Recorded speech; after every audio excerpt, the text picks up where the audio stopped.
ناوې خو په خوله زما کومه مننه ونه کړه، خو د شپې د محقق صاحب په غوږ کې داسې ټپه کړې وه چې له ما نه یو دوه خطا کړل. هغه دا چې د ناوې یوه خور هم شته او ناوې غواړي چې هغه ما ته کوژده کړي که زما خوښوي. محقق صاحب زه په زور کې نه ولم چې ته خو یو ځل خبره واوره پوره، ګوره زما به باجه شي او دواړه به د یو نغري خلک شو. زما چې اعصاب آرام شو نو زړه ته مې دا خبره راغله چې که د ناوې خور د ناوې په شان ښایسته وي نو بیا پکې څه تاوان دی. اوس خو هسې هم ناوې تقریبا زما د لاسه وتې ده. ټیک ده، خو زه څه نور معلومات هم غواړم. ما د اثبات سر وخوځوه. محقق صاحب ناوې د مټ نه نیولې وه او نیغه یې راوسته، زما مخې ته یې کېنوله. ګلدوزي هم ورځي، دا د ناوې غټې انکشاف و.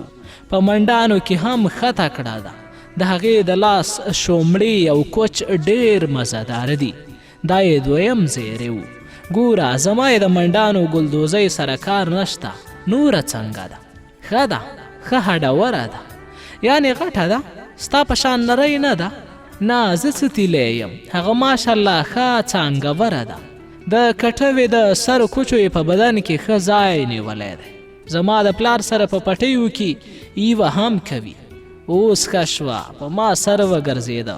ما چې دا خبرې واورېدې نو بله پوښتنه مې وکړه چې ایوې کوي نو بیا خو به غوبل هم کوي که نه، او ژرندې ته به غنم هم وړي.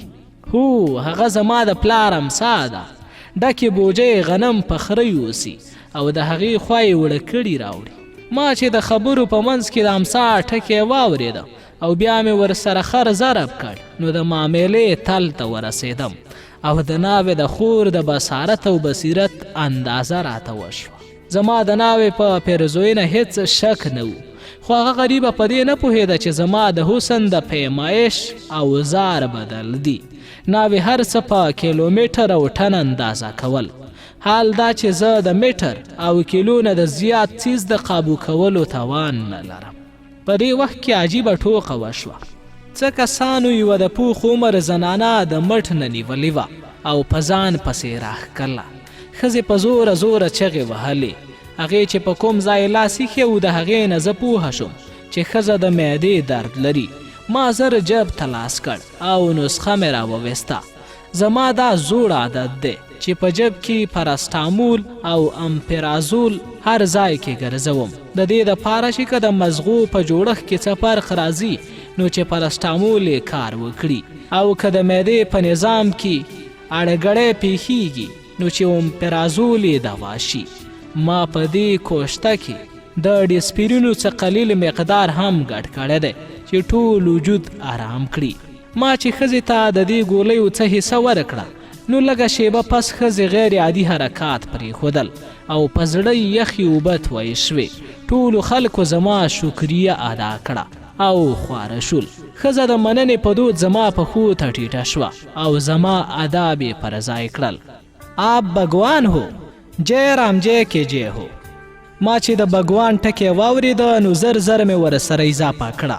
او زه د بګوان شری ستیا سای بابا او شری اسامرام باپو دویم جنم یم.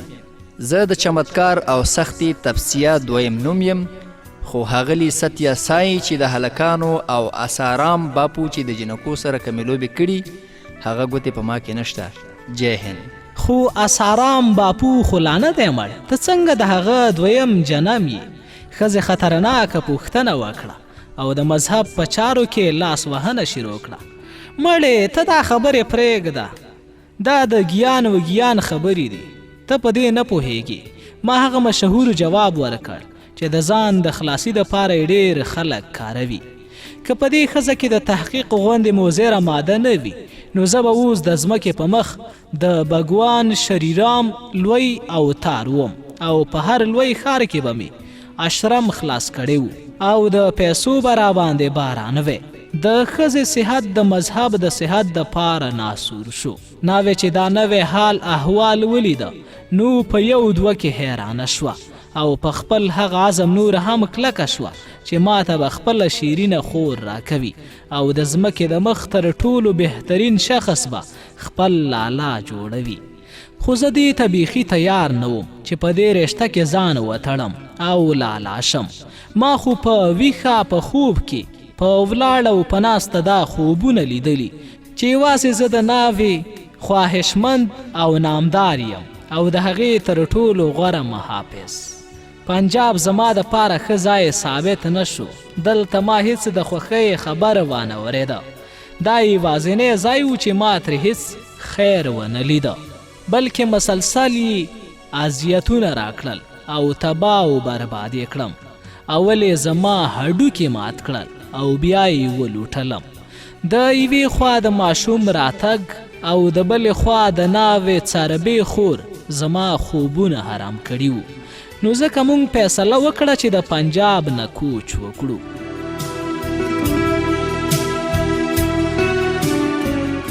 باب دی په بیان د تک کې د ګوا. سبا ته مونږ پنجاب ته شا کړه او ګوا ته روان شو. په بس کې زما په خوا کې یو ځوان کېناسته چې نري بریتونه یې په وچ مخ داسې ښکارېدل لکه د هډوکو په پنجره چې چا د زنده‌باد او مرده‌باد ناره لیکلي وي. ما سوچ کولو چې چېرته د یوناني دوایانو حکیم به وي، خو سړی زما د توقع خلاف شاعر وخته. زما نوم ساحر لکھنوي دی او شاعر یم.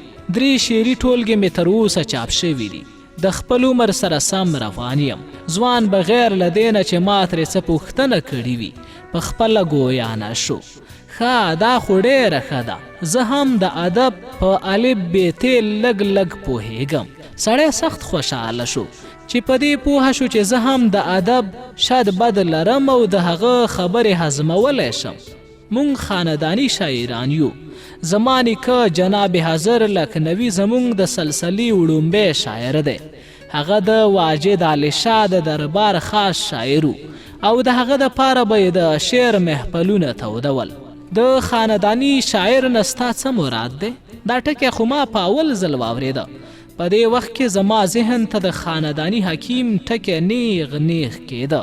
خاندانی شاعران هغه وي وروره چې د کور پوره وي او د یو بل د وا ضرورت یې پوره کړی وي، او که په کومه ورځ کوم ناخلیفه کورنۍ مشاعرې ته حاضر نشي نو بیا پکې د آه نوبت هم راځي.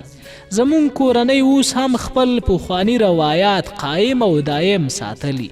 موږ اوس هم هر ماښام د خپل والد صاحب په معیت کې د خپل عالیشان منزل په حرام سرای کې چې د نواب زمانی کته په بخشش کې ورکړیو د روښانه شمو په موجودیت کې راټولیږو او شپه آباده وو. په خاندانی ادب کې دا ګټوي چې کله زوی په پلار مقاله لیکي او د زمانی ملک الشعرای ثابت کړي او کله پلار په زامنو کتاب لیکي او د هغې په حق خپل رای قایموي. په دې لړ کې موږ خپلو هم مشربو دوستانو ته هم وایو چې مقالې څنګه ولیکي او څه نتیجه ترې راوباسي. ما چې دا خبرې واورېدې نو د ده نیکه چې اوس غیر حاضر و راته په رښتیا حاضر او ناظر ښکاره شو. په تا خپل پلار مقاله لیکلې؟ ما پوښتنه وکړه. هو، زما پلار شاطر لکھنوي 13 کتابونه لیکلي، 10 شعري مجموعې دي، 10 ترجمې دي او 10 زموږ د خاندانی ادب په بیلابیلو اړخونو تنقیدي او تحقیقي لیکنې کړي. ما ته یې پکې غالب ثاني ویلی. شعري مجموعې ځکه کمې دي چې په پوخ عمر کې د ادب دنیا ته مشرف شوی و. هغه وایي چې کله بیخي بوډا شم او د لیک دپاره بل څه پاتې نشي نو بیا تذکرو ته ملا تړم چې د شاوخوا ټول توتي ژبې شعرا کرام محفوظ شي. زموږ کورنۍ هغه سلطان هند بولی. ما په زړه کې ویل چې دا خو ښه ده چې د اجمیر خواجه غریب نواز مړه دی، ګینې په دې لقب به اوس څومره مړي کېدل. نو دا ما ستا د دې عظیم پلار نوم څنګه نه دی اورېدل؟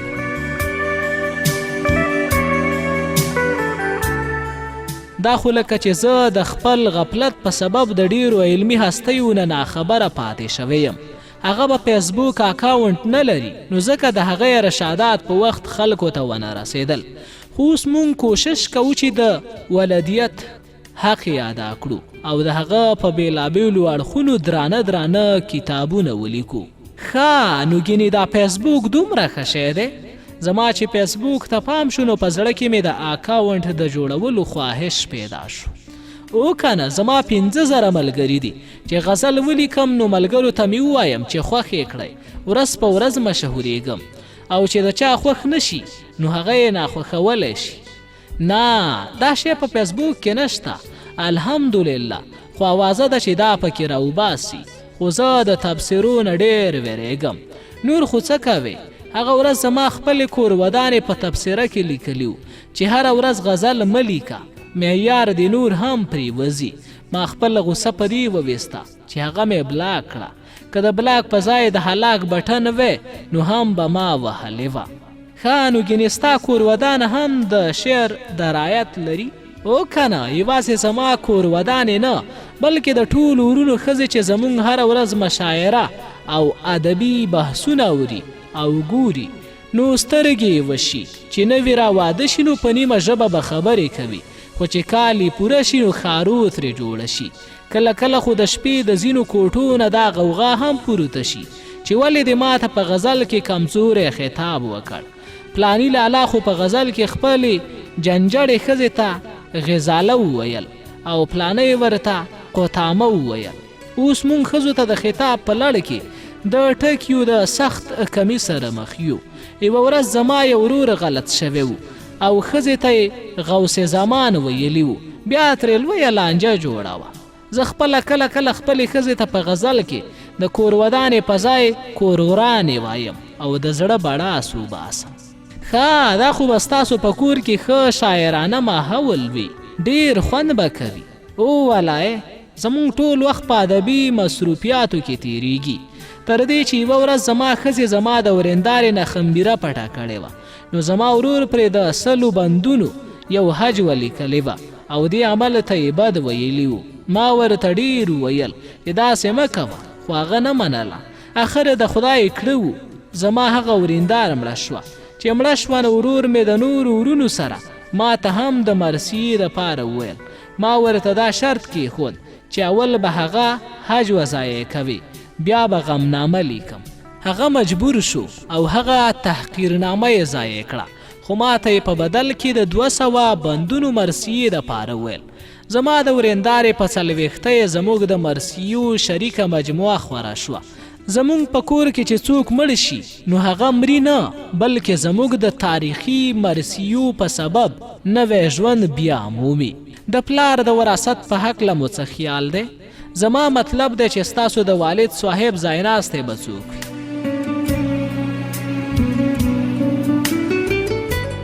دا یوه ډېره نازکه مسله ده ځکه چې موږ هر ورور د شاعر په حیث د دې حقدار یو چې وارث وبلل شو. خو زما یو ورور چې د نثر د لیک صلاحیت هم لري او د لیلا مجنون کیسه یې په نوی رنګ لیکلی ده، هغه یې جانشین ټاکلی دی ځکه چې له هغې نه یې دا توقع ده چې د وفات نه وروسته به د هغه په شخصیت د تحقیقي مقالو د لیک کمی پوره کړي.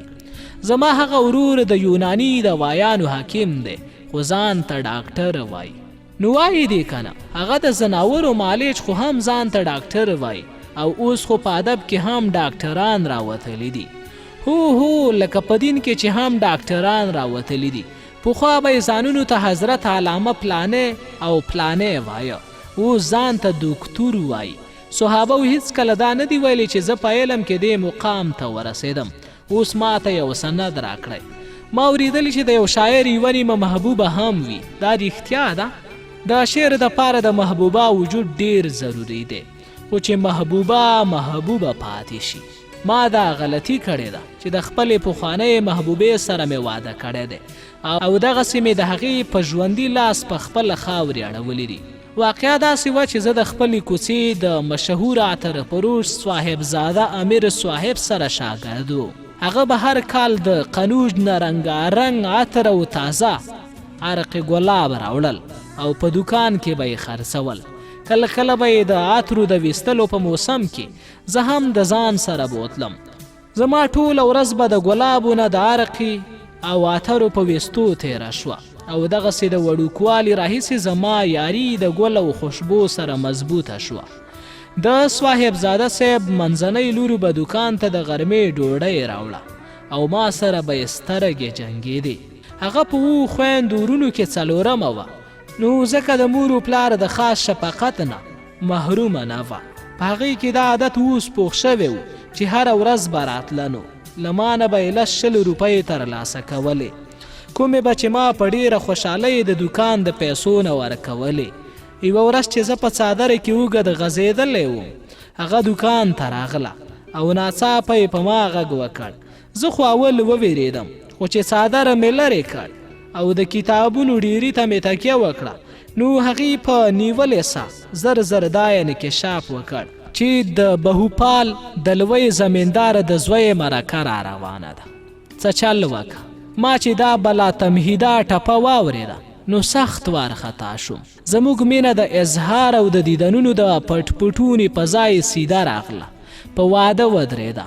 د جمعې په ورځ چې د زمیندار کورنۍ د تحفو تحایفو سره مل په خپل موټر کې راغله، نو په مونږ ځمکه تنګه شوه.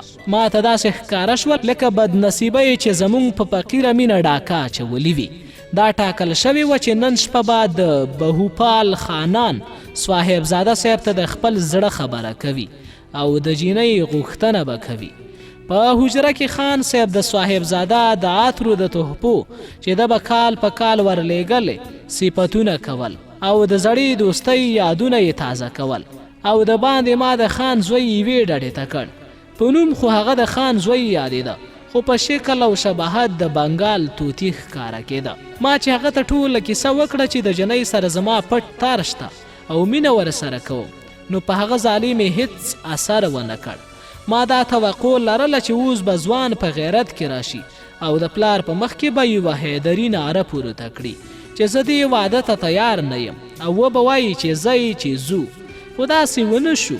دې طریقې چې کار ونه کړ، نو جنۍ ته مې اشاره وکړه. هغې چې د ځوان پخې رادې ولیدې، نو یو دم یې خپله خوله او سترګې کږې کړې او زموږ مخې ته راغله. ما خانزاده ته وویل چې دا د هغه معجبینه د کومې په مرکه چې ته د دومره لرې نه راغلی.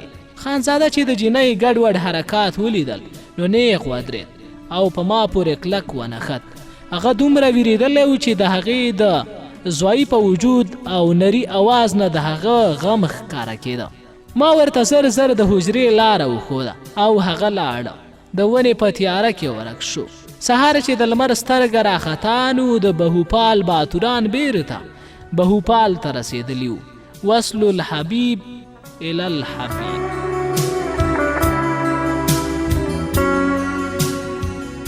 دې پیښې دا مرسته وکړه چې د صاحبزاده صاحب د شان او دبدبې درجه یې راښکته کړه، ځکه خو یې زما غوندې د یو کنګال مرکه هم قبوله کړه او د جنۍ سره زما عقد وشو او نکاح وتړل شوه.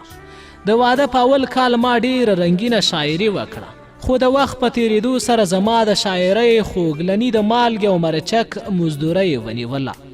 اوس خو چې خپلې دلربا ته ګورم، نو حیران شم چې د هغې د مخ ښکلا چېرته کډه شوه او زما د نظر ځلا ولې خړه پاړه شوه. آخر زه دې نتیجې ته ورسېدم چې د هغې د حصول خواهش په اصل کې زما مینه وه. ما ته په هیڅ صورت له هغې سره واده کول نه و پکار. د ساحر صاحب له برکته سفر داسې تمام شو لکه مونږ چې تازه د تاجدار او دهله درباره د هغې د یوه خاص مصاحب سره په بګۍ کې را روان یو او د لکنو په ګډو وډو تنګو کوڅو کې د چکر او د خدای د مخلوق د حال اخیستو دپاره راوتلي یو. ساحر صاحب سره په خبرو کې زه په دې نکته ورسېدم چې په خپل مقصد کې د کامیابۍ دپاره د ښه سړیتوب سره لږ لږ چل هم ضرور دی. اخر د څو گاړو موټرو د بدلیدو نه وروسته دا وړه قافله ګوا ته ورسېده او د ساحل په غاړه په یوه وړوکي هوټل کې واړول. سبا ته موږ د ساحل لوازمات د ځان سره واخیستل او ساحل ته لاړو. ټوله مزه هغه وخت خرابه شوه چې ناوې نیم بدرنګه خلک ولیدل. ناوې یو دم ټوپونه کړل او لاسونه یې زما سترګو ته ونیول. ما وی که د برق تارونو ونیوه، راځئ تاسو دلته ولامبئ. ما داسې چل وکړ چې څه څادرونه مې راتاو کړل او د دویو دپاره مې د باحجابه لمبا ځای برابر کړ. په بې حجاب او باحجابه لمبا کې دا فرق دی چې په بې حجابۍ کې سړی دا کوشش نه کوي چې د بدن خیری دنیا فنویني.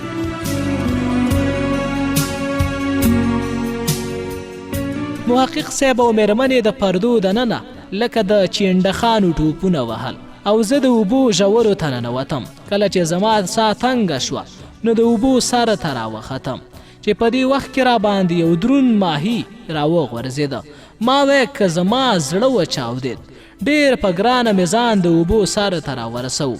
دا خو ښه و چې ماهي و او زما په لږ شانو لاس او پښو سره خوځولو رانه لرې شو. که دا چرته د ناوې هغه څربه خور وی نو تر اوسه به یې د جنت میلمه کړی و. ما به په اوبو کې چغې وهلې چې د خدای دپاره رانه لرې شه مړ دې کړم. یا ربه ته خو د ناوې خور ته ناڅاپي وبا راولي او د ځمکې مخ ترېنه بېغمه کړي. زما چې پام شو چې محقق او محققه لا په حجاباتو کې دي نو په آزاده فضا کې راته د تازه اکسیجن د اخیستلو موقع په لاس راغلله. هیلو ډارلینګ، هاي هنی، هاي سویټي. د لږ ډېر طلب نه وروسته وړومبی ښکار زما په جال کې ونښت. دا د جنوبي هند د تیاره رنګ یوه 20 کلنه جنۍ وه چې ما ته یې په مینه جواب راکړ او را سره ودرېده. څنګه یې؟ ما پوښتنه وکړه. ښه یم، ته څنګه یې؟ د الله فضل دی، خوشحاله اوسې. زما د خولې نه چې د الله لفظ ووته نو زر زر را سره دا غم شو چې چېرته مې پرېنږدي او رانه لاړه نشي. د بګوان کرم دی، د ګروجي کریپا ده. ما نه لاره ورکه شوه چې اوس څه ووایم او څه ونه وایم. جینۍ په کړس کړس وخندل او وی ویل ته مه ویرېږه، ته چې د هر ځای زه یې بده نه ګڼم. ما چې د بده نه ګڼم ټکی واورېده نو سمدستي مې د خپل معصوم خواهش اظهار وکړ. لامبونه څه؟ نیغ په نیغه لمبه ورک شه مړه. دا وړومبی ځل و چې ما د کونډې د اچولو کوشش وکړ او هغه هم ځای ته ونه رسېده. خو ما حوصله ونه بایلله او شاوخوا مې خپل متلاشي نظر وزغلولو. کله چې زما سترګې په مخامخ راتلونکي یوې بلې حسن آرا باندې ولګېدې نو په زړه کې مې نوې هیله پیدا شوه. هغه نیغه راغله او زما مخې ته په ډېر مطمئن انداز ودرېده. دا د 40 کالو یوه تاو راتاوه سره سپینه ښځه وه چې په انداز کې سنګیني او په نفس اعتماد ښکاره وه. ما د هرکلي دپاره لاس ور اوږد کړ. هغې په ګرمجوشۍ سره زما لاس قبول کړ. د هغې د خبرو نه ماته معلومه شوه چې هغه 2 ځله واده شوې ده.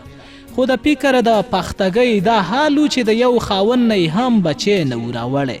د هغې دلیل دا و چې تر اوسه لا په مناسب سړي نه ده پیښه شوې، ځکه خو یې د نسل د ډیرښت فیصله نه ده کړې. ما د هغې د خبرې د تایید بلکې د تاکید دپاره ما چې د محقق صاحب غږ واورېده نو نیغ ودرېدم لکه په زړه غل سپاهي چې د خپل مشر په لیدو ایغ نیغ شي. ښه بیا خو به ستاسو د بدن خارښ ټول وتلی وي. دا څوک ده؟ ناوې د ښځې په هکله پوښتنه رانه وکړه. خو چې ما یې تریو تندی ولیده نو پوهه شوم چې دا خو د ناوې د خور احتمالي رقیبه واقع شوې ده. دا زما پخوانی ملګری ده. پلار یې زموږ د کالج مخې ته پتاسې خرڅولی. ما جواب ورکړ او ناوې زما په دې کم عقل جواب غلی شوه. مونږ چې هوټل ته روان شو نو دا ښځه هم راپسې را روانه شوه تر دې چې د هوټل په دروازه هم را دننه شوه او له ما سره زما کوټې ته راغله. زه مجبوره شوم چې هغې ته د کېناستو ووایم او چای ورته راوغواړم. نو سیاحت ستاسو مشغوله ده؟ ښځې پوښتنه وکړه. نه زما مشغوله خو شاعري ده. ښه ډېر ښه، څه عجیب اتفاق دی. زما شاعر او شاعري ډېره خوښیږي.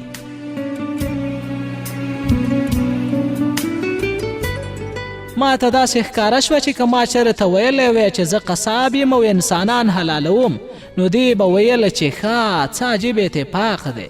زما د انسانانو قصابي ډېره خوښیږي چې سر ترې تازه تازه غوڅوي او ټوپونه وهي نو ما ته ډېر خوند راکوي. یو شعر درته واوروم؟ ما پوښتنه وکړه. هو ولې نه؟ ارشاد. ښه واوره. زما جانان که ښاپیری نه ده او هوره نه ده، زما جانان که ښاپیری نه ده او هوره نه ده نو زه خو هم څه شهزاده سیف الملوک نه یم. واه ډېر اعلی، ډېر خوند یې وکړ. خو که رښتیا درته ووایم نو زما دا بیت خوښ نه شو. داسې شعر ووایه چې ته پکې وایې چې زه شهزاده سیف الملوک یم او ما ته وایې چې ته ښاپیره یې. زه په یو دوه کې حیران شوم. ښځه نه وه، سمه ژوره وه. اول راپسې هوټل ته راغله، اوس یې د محبوبه په منصب سترګې خښې کړي دي.